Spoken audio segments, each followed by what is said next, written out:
ಓಂ ನಮೋ ವಾಲ್ಮೀಕಿಯೇ. ನಮಸ್ಕಾರ ಬಂಧುಗಳೇ. ನಾನು ನಿವೃತ್ತ ಪ್ರಾಧ್ಯಾಪಕ ಡಾಕ್ಟರ್ ಅರ್ಜುನ್ ಪಂಗಣ್ಣವರ್. ಹೇ ಸೀತಾರಾಮ್ ವಾಹಿನಿಯ ವಾಲ್ಮೀಕಿ ರಾಮಾಯಣ ಅಂದು ಇಂದು ಚಿಂತನ ಕಾರ್ಯಕ್ರಮದ 308ನೇ ಸಂಚಿಕೆಗೆ ತಮ್ಮೆಲ್ಲರಿಗೂ ಸ್ವಾಗತ. ಹಿಂದಿನ ಸಂಚಿಕೆಯಲ್ಲಿ ನಾನು ತಮಗೆ ಶೂರ್ಪಣಖ ಪಂಚವಟಿಯಲ್ಲಿ ಆದಂತಹ ರಾಕ್ಷಸರ ಸಂಹಾರ ಸುದ್ದಿಗಳಿಗೆ ಬಂದಾಗ ಅನ್ನನ ಅದ್ಭುತ ರೂಪದಲ್ಲಿ ಕಾಣ್ತಾಳೆ. ಸಮೀಪ ಬಂದು ಅನ್ನನಿಗೆ ಪಂಚವಟಿಯಲ್ಲಿ ನಡೆದಂಥ ರಾಕ್ಷಸರ ಸಂಹಾರ ಘಟನೆಯನ್ನು ವಿಸ್ತಾರವಾಗಿ ಹೇಳ್ತಾಳೆ. ಅದನ್ನು ಕೇಳಿ ಅವನಿಗೆ ಮತ್ತಷ್ಟು ಕೋಪ ಬರ್ತಿದೆ. ಅಷ್ಟೇ ಆಕೆ ಸೀಮಿತ ಆಗಿ ಇರುವುದಿಲ್ಲ. ಅವಳೇನು ಮಾಡ್ತಾಳೆ, ಅನ್ನನಲ್ಲಿ ಇನ್ನಷ್ಟು ಕೋಪ ಹೆಚ್ಚಿಸುವ ಸಲುವಾಗಿ, ಪ್ರಚೋದನೆ ನೀಡುವ ಸಲುವಾಗಿ ಅವನನ್ನು ಹೀಯಾಳಿಸಲಿಕ್ಕೆ ಶುರು ಮಾಡ್ತಾಳೆ. ಆದರೆ ಇಲ್ಲಿ ಅವಳ ಹೀಯಾಳಿಕೆ ಶಬ್ದಗಳಲ್ಲಿ ವಾಲ್ಮೀಕಿಯವರು ಕೆಲವು ಬೋಧನೆ ತತ್ವಗಳನ್ನು ಜಗಕ್ಕೆ ನೀಡಿದ್ದಾರೆ. ಅದನ್ನೇ ಮುಂದುವರಿಸಿ ಹೀಗೆ ಹೇಳ್ತಾರೆ ಅವರು.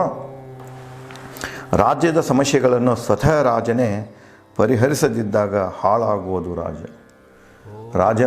ರಾಜನಾದವನು ಇವತ್ತಿನ ಸಂದರ್ಭದಲ್ಲಿ ಅವರು ಪ್ರಧಾನಮಂತ್ರಿ, ಮುಖ್ಯಮಂತ್ರಿ, ಮಂತ್ರಿಗಳು, ಶಾಸಕರು, ಸಂಸದರು, ಈ ZP ಮೆಂಬರ್ ಆಗಲಿ, ZP ಅಧ್ಯಕ್ಷ ಆಗಲಿ, ಯಾವ್ಯಾವ ಹುದ್ದೆಯಲ್ಲಿದ್ದಾರೆ ಅವರು ಜನಪ್ರತಿನಿಧಿಗಳು, ಮತ್ತು ಅಧಿಕಾರದಲ್ಲಿದ್ದವರು ಚೀಫ್ ಸೆಕ್ರೆಟರಿ ಆಗಿರ್ಬೋದು, ಅಧೀನ ಸೆಕ್ರೆಟರಿ ಇರ್ಬೋದು, ಸೆಕ್ರೆಟರಿಯೇಟ್ನಾಗಿರ್ಬೋದು, DC ಆಗಿರ್ಬೋದು, ತಹಶೀಲ್ದಾರ್ ಆಗಿರ್ಬೋದು, ಗ್ರಾಮ ಲೆಕ್ಕಾಧಿಕಾರ ಆಗಿರ್ಬೋದು, ಇವರೆಲ್ಲ ಅಧಿಕಾರಿ ಹುದ್ದೆಯಲ್ಲಿ ಇದ್ದವ್ರನ್ನ ಇವರು ತಾವು ಏನು ನಿರ್ವಹಿಸ್ತಿರುವಂಥ ಹುದ್ದೆ ಇದೆಲ್ಲ, ಉದ್ದೇಶ ಏನು, ಅದರ ಪವಿತ್ರತೆ ಏನು ಅದನ್ನು మనం ತಿಳ್ಕೋಬೇಕು. ಬರೀ ಟಿಕ್ ಹಾಕಿ ಎಕ್ಸಾಮ್ ಪಾಸಾಗಿ ವೈವಾ ಕೊಟ್ಕೊಂಡು ಯಾರಿಗೋ ಇದು ಮಾಡಿಕೊಂಡು ಕೆಲವೊಂದು ಮೆರಿಟ್ ಮೇಲೆ ಬರ್ತಾರೆ, ಅದರದ್ದೇನಂದ ಇದಿಲ್ಲ. ಇನ್ನು ಕೆಲವೊಂದು ಬಂದು ಅಡ್ಡದಾರಿಯಿಂದ ಬಂದಿರ್ತಾರೆ, ಅಧಿಕಾರ ಹಿಡಿದಿರ್ತಾರೆ, ರೊಕ್ಕ ಹಾಕಿರ್ತಾರೆ. ಆ ರೊಕ್ಕ ಗಳಿಸೋ ಸಲುವಾಗಿ ಇಲ್ಲಿ ಕೂತು ಅದನ್ನೆಲ್ಲ ಹಾಳು ಮಾಡ್ತಿರ್ತಾರೆ. ಅಂಥವರು ಜನಸಾಮಾನ್ಯರ ಬಗ್ಗೆ ತಲೆ ಕೆಡಿಸ್ಕೊಳ್ಳೋದಿಲ್ಲ. ಯಾರು ಮಂತ್ರಿನ ಇರಲಿ, ಯಾರೇ ಇರಲಿ ಅವರು. ಅದಕ್ಕೆ ಅವ್ರೇನು ಹೇಳ್ತಾರಂದ್ರೆ, ರಾಜನಾದವನು, ಆಳುವವನು, ವಿವಿಧ ಹುದ್ದೆಗಳಲ್ಲಿ ಇರುವವ ಸ್ವತಃ ತಾನೇ ಜನಸಾಮಾನ್ಯರ ಸಮಸ್ಯೆಗಳನ್ನು ಬಗೆಹರಿಸಬೇಕು. ಬಗೆಹರಿಸಿದಾಗ ಮಾತ್ರ ಅಂಥವನನ್ನು ಜನರು ಗೌರವದಿಂದ ಕಾಣ್ತಾರೆ. ಇಲ್ಲಂದ್ರೆ ತಮಗೆ ಗೊತ್ತಿದೆ, ಈಗ ಯಾರೇ ಒಬ್ಬ PDO ಇದ್ದ, ರೊಕ್ಕ ತೊಗೊಂಡು ಕೆಲಸ ಮಾಡ್ತಿದ್ದ, ಮತ್ತು ಇನ್ನೇನು ಯಾರ್ದೋ ಆಸ್ತಿ ಯಾರ ಹೆಸರಲ್ಲಿ ಬರೀತಿದ್ದಂದ್ರೆ ಅವನಿಗೆ ಯಾವ ಶಬ್ದನೂ ಸ್ಪೇರ್ ಮಾಡೋದಿಲ್ಲ. ಎಲ್ಲ ಶಬ್ದಗಳನ್ನು ಬಳಸಿ ಅವನಿಗೆ ಹೀಯಾಳಿಸ್ಲಿಕ್ಕೆ, ಬೇಯಲಿಕ್ಕೆ ಶುರು ಮಾಡ್ತಾರೆ. ಅಷ್ಟೇ ಅಲ್ಲ, ಮ್ಯಾಗಿನ ಪೋಸ್ಟ್ವರೆಗೂ ಅವರು ಅಧಿಕಾರಿಗಳಾಗಿರಲಿ, ಅದು ಆಯ್ದ ಜನಪ್ರತಿನಿಧಿಗಳಾಗಲಿ, ಎಲ್ಲರೂ ಈ ಜನರ ಒಂದು ಹೀಯಾಳಿಕೆಯನ್ನು ಉಳಿದಿಲ್ಲ, ಯಾರು ಹೊರತಾಗಿ ಉಳಿದಿಲ್ಲ. ಯಾಕಂದರೆ ಎಲ್ಲಿ ತನಕ ಅವರು ಅಸಮರ್ಥರು ಇರ್ತಾರೆ ಮತ್ತು ವ್ಯಭಿಚಾರಿಗಳಿರ್ತಾರೆ, ಅಥವಾ ಅವರು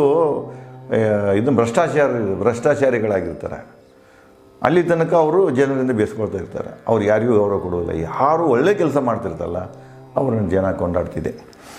ಮುಂದುವರೆದು, ಆನೆ ರಾಡಿಯಿಂದ ದೂರ ಸರಿದಂತೆ ಸಮಸ್ಯೆ ಆಲಿಸದ ರಾಜನ ಕಂಡು ದೂರವಿರೋರು ಪ್ರಜೆಗಳು. ಇಲ್ಲಿ ನೋಡಿ ಇನ್ನೊಂದು ಹೇಳ್ತಾರೆ, ಆನೆ ನೀರು ನೋಡ್ತಂದ್ರೆ ಓಡಿ ಹೋಗ್ತಿದೆ, ನೀರಿನಲ್ಲಿ ಜಲಕ್ರೀಡೆ ಆಡಲಿಕ್ಕೆ, ಕುಡಿಲಿಕ್ಕೆ. ರಾಡಿ ನೋಡ್ತಂದ್ರೆ ಹೋಗೋದಿಲ್ಲ. ಯಾಕೆ ಹೋಗೋದಿಲ್ಲ ಅಂದ್ರೆ, ರಾಡಿಯಲ್ಲಿ ಕಾಲು ಸಿಗ್ತದೆ. ಕಾಲು ಸಿಕ್ತಪ್ಪ ಅಂದ್ರೆ ಅಲ್ಲೇ ಅದರ ಸಾಯುವ ಚಾನ್ಸಸ್ ಜಾಸ್ತಿ ಇರ್ತವೆ. ಅದಕ್ಕೆ ಗೊತ್ತಿರ್ತದೆ. ರಾಡಿ ನೋಡಿತಂದ್ರೆ ಅದರ ಸಮೀಪ ಹೋಗೋದಿಲ್ಲ ಆನೆ. ಯಾವ ರೀತಿ ಆನೆ ರಾಡಿ ಕಂಡು ಕೂಡ ದೂರ ಸರಿತದಲ್ಲ, ಹಂಗೆ ಈ ದುಷ್ಟ ಜನರನ್ನು ಕಂಡು, ಆಡಳಿತಗಾರರನ್ನು, ಜನಪ್ರತಿನಿಧಿಗಳನ್ನು, ರಾಜರನ್ನು ಕಂಡು ಪ್ರಜೆಗಳು ದೂರ ಸರಿಯಾಗಿ ಹಿಡಿತಾರೆ. ದೇವ, ಗಂಧರ್ವ, ರಾಕ್ಷಸರಿಗೆ ಯುದ್ಧ ನಿಪುಣ, ಆಂತರಿಕ ಯುಕ್ತಿ ಶಿಸ್ತ ಇಲ್ಲದ ರಾಜನಿಗೆ ಭವಿಷ್ಯವಿಲ್ಲ. ಅವರು ದೇವರೇ ಆಗಿರಬಹುದು, ದೇವತೆಗಳಾಗಿರಬಹುದು, ಗಂಧರ್ವರೇ ಆಗಿರಬಹುದು, ರಾಕ್ಷಸರೇ ಆಗಿರಬಹುದು, ಅಥವಾ ಇವತ್ತಿನ ಈ ಜನಪ್ರತಿನಿಧಿಗಳ ಅಧಿಕಾರಿಗಳೇ ಆಗಿರಬಹುದು. ಅವರು ಯುದ್ಧದಲ್ಲಿ ಎಷ್ಟೇ ನಿಪುಣರಾಗಿದ್ದರೂ ಕೂಡ, ಎಷ್ಟೇ ಬುದ್ಧಿವಂತರು ಆಗಿದ್ದರೂ ಕೂಡ, ಆಂತರಿಕ ಯುಕ್ತಿ ಶಿಸ್ತ ಇಲ್ಲದ, ಅವರಲ್ಲಿ ಒಂದು ಆಂತರಿಕ ಶಿಸ್ತಿರಬೇಕು, ಇಂಟರ್ನಲ್ ಡಿಸಿಪ್ಲಿನ್ ಇರಬೇಕು. ಅಂದರೆ ನೈತಿಕ ಮೌಲ್ಯಗಳನ್ನು ಹೊಂದಿರಬೇಕು. ಅವರಲ್ಲಿ ನೈತಿಕತೆ ಇರಬೇಕು ಅವ್ರಿಗೆ. ಅದೇ ಡಿಸಿಪ್ಲಿನ್. ಇಂಟರ್ನಲ್ ಡಿಸಿಪ್ಲಿನ್ ಅಂತ ಹೇಳ್ತೇವೆ ನಾವು. ಆಂತರಿಕ ಮೌಲ್ಯಗಳು ಅಂದರೆ ಈ ವ್ಯವಸ್ಥೆಯ ಮೌಲ್ಯಗಳು, ರಾಜಕೀಯ ಮೌಲ್ಯಗಳು, ಸಾಮಾಜಿಕ ಮೌಲ್ಯಗಳು, ಮಾನವೀಯ ಮೌಲ್ಯಗಳು, ಇವನ್ನೆಲ್ಲ ಸರಿಯಾಗಿ ತಿಳ್ಕೊಂಡಿರಬೇಕು. ಅವು ಮುಖ್ಯವಾಗಿ ನೈತಿಕತೆಯನ್ನು ಹೊಂದಿರಬೇಕು. ಅಂತಹ ವ್ಯಕ್ತಿ ಇದ್ದಾಗ ಮಾತ್ರ ಅವನಿಗೆ ಭವಿಷ್ಯ ಇದೆ. ಆಂತರಿಕ ಶಿಸ್ತು ಇರಲಿಲ್ಲ, ಅವನಲ್ಲಿ ನೈತಿಕತೆ ಇರಲಿಲ್ಲ ಅಂದ್ರೆ ಅಂಥವರಿಗೆ ಭವಿಷ್ಯ ಇಲ್ಲ. ಇದು ವಾಲ್ಮೀಕಿಯವರು ಹೇಳುವಂತಹ ತತ್ವಬೋಧನೆ. ಮುಂದುವರೆದು ಹೇಳ್ತಾರೆ, ಹುಡುಗಾಟ ಬುದ್ಧಿ ತರ್ಕಹೀನ ಓ ರಾಕ್ಷಸನೇ, ನಿಷ್ಕಾಳಜಿಯಿಂದ ಬರುವ ಅಪಾಯವನ್ನು ತಿಳಿದುಕೋ. ನೇರವಾಗಿ ಅನ್ನಕ್ಕೆ ಬಂದುಬಿಡ್ತಾಳೆ. ಹುಡುಗಾಟದ ಬುದ್ಧಿ ತರ್ಕಹೀನ, ನಿನಗೆ ಹುಡುಗಾಟ ಅನಿಸಿದ್ದೀನಿ ಏನೆಲ್ಲ, ಯಾಕಂದರೆ ನಿನ್ನಲ್ಲಿ ಎಲ್ಲ ವರಣ ಸಿಕ್ಬಿಟ್ಟವು, ಮಹಾಪರಾಕ್ರಮಿಯಾಗಿದೆ, ಎಲ್ಲರನ್ನೂ ಸೋಲಿಸಿದೆ. ಒಂದು ಹುಡುಟು ಬುದ್ಧಿ ಇದೆ ನಿನ್ನಲ್ಲಿ, ಹುಡುಗರ ಬುದ್ಧಿ ಇದೆ, ಸಣ್ಣ ಮಕ್ಕಳ ಬುದ್ಧಿ ಇದೆ. ಆ ರೀತಿ ನೀನು ಎಲ್ಲನೂ ಆಟ ಅಂತ ತಿಳ್ಕೊಳ್ತಾ ಇದ್ದೀಯ. ನಿನ್ನಲ್ಲಿ ತರ್ಕ ಇಲ್ಲ. ನಿನ್ನ ರಾಜ್ಯದಾಗ ಏನು ನಡೀತಾ ಇದೆ, ನಿನ್ನ ಸುತ್ತಮುತ್ತ ಏನು ನಡೀತಾ ಇದೆ, ಏನು ಬೆಳವಣಿಗೆ ಆಗ್ತಾ ಇದೆ, ಅದ್ರ ಬಗ್ಗೆ ನಿನಗೆ ಏನಾದರೂ ತರ್ಕ ಮಾಡಿದೆಯಾ? ಇಲ್ಲ, ನೀನು ತರ್ಕಹೀನಿದ್ದೀಯಾ. ಓ ರಾಕ್ಷಸನೇ, ನಿಷ್ಕಾಳಜಿಯಿಂದ ನೀನು ಯಾವುದೂ ಕಾಳಜಿ ಮಾಡ್ತಾ ಇಲ್ಲ. ನಿನಗೆ ಅಪಾಯ ಬರ್ತಾ ಇದೆ, ನಿನ್ನ ಸುತ್ತ ಅಪಾಯ ಬರ್ತಾ ಇದೆ. ಅರ್ಥಾತ್ ಏನಂದ್ರೆ, ಇಬ್ಬರೇ ಸೇರಿಕೊಂಡು ಒಬ್ಬನೇ ರಾಮನೊಬ್ಬನೇ, ಇಬ್ಬರಲ್ಲೇ ರಾಮನೊಬ್ಬನೇ 14,000 ರಾಕ್ಷಸರನ್ನ ಸಂಹಾರ ಮಾಡ್ತಾನೆ.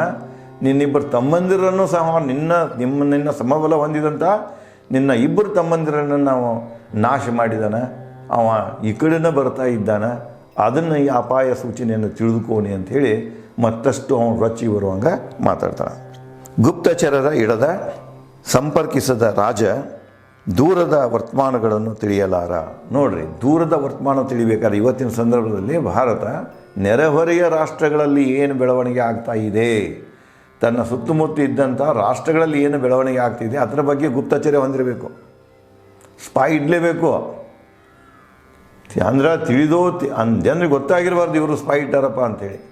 ಅದನ್ನು ಮಾಡ್ತಾ ಇರೋ ಗುಪ್ತಚರ ಕೆಲಸವನ್ನು ಮಾಡ್ತಾ ಇರಬೇಕು. ಅಂಥ ರಾಜ, ಅಂಥ ದೇಶ ಮಾತ್ರ ಯಶಸ್ವಿ ಆಗ್ತಿದೆ.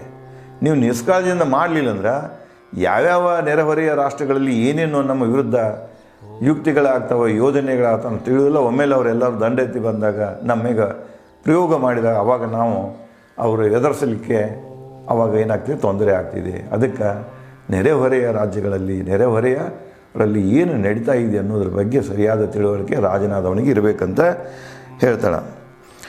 ಮುಂದುವರಿದು, ನಿನ್ನ ಮುಖಸ್ತುತಿ ಮಾಡುವ ಮಂತ್ರಿಗಳು ಗುಪ್ತಚರರು ಜನಸ್ಥಾನ ಹಾಳಾದ, ಪ್ರಜೆಗಳು ಹಾಳಾದ ಕೆಟ್ಟ ವಾರ್ತೆ ಹೇಳಲಿಲ್ಲವೇ? ನೀನು ಇಟ್ಟಿದೀಯಾ, ಗುಪ್ತಚರರನ್ನು ಇಟ್ಟಿದೀಯಾ. ಅವ್ರು ಏನೋ ಬರೀ ನೀನು ಮುಖಸ್ಥಿತಿ ಮಾಡ್ಕೊತ ಹೋಗ್ತಾರೆ. ನೀನು ಅಲ್ಲಿ ಅವ್ರು ಹೊಗಳಾಗ್ತಾರೆ, ಇಲ್ಲಿ ಹೊಗಳಾಕತ್ತಾರೆ, ಯಾರೂ ಧ್ವನಿ ಹತ್ತಾಕತ್ತಿಲ್ಲ. ಇದೇ ಒಂದು ಪ್ರಶಂಸೆಯಲ್ಲಿ ನಿನಗೇನು ಮಾಡ್ತಾರೆ, ಇದನ್ನೇ ಒಂದು ಸಲಹೆ ಕೊಡಿಸ್ತಾ ಇದ್ದಾರೆ. ನಿನಗೆ ಹೊಗಳುವ ಒಂದು ಅಮಲನ್ನು ನೆತ್ತಿಗೇರಿಸಿಬಿಟ್ಟಾರ.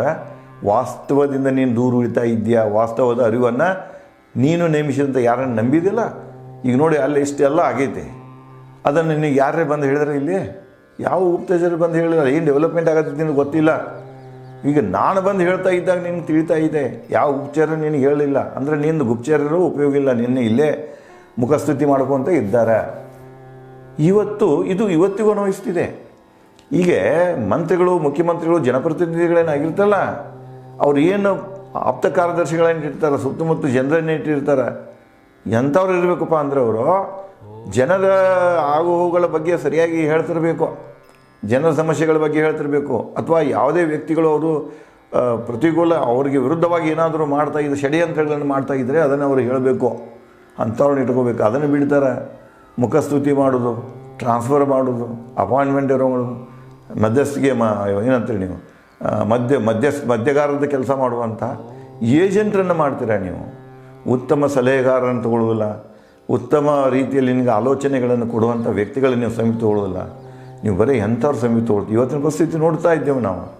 ಎಲ್ಲ ಲೆವೆಲಲ್ಲಿ ಈ ಜನಪ್ರತಿನಿಧಿಗಳಾಗಿರ್ಬೋದು, ಅಧಿಕಾರಿಗಳಾಗಿರ್ಬೋದು, ಅವ್ರ ಸುತ್ತಮುತ್ತ ಇರುವಂಥ ಜನ ಏನಿರ್ತಾರಪ್ಪ ಅಂದರೆ ಲಾಭ ತಗೊಳ್ಳೋರು ಇರ್ತಾರೆ. ಅವರಿಗೆ ವಾಸ್ತವದ ತಿಳುವಳಿಕೆಯನ್ನು ಹೇಳುವಂಥ ಜನ ಅವರು ಆಗಿರೋದಿಲ್ಲ.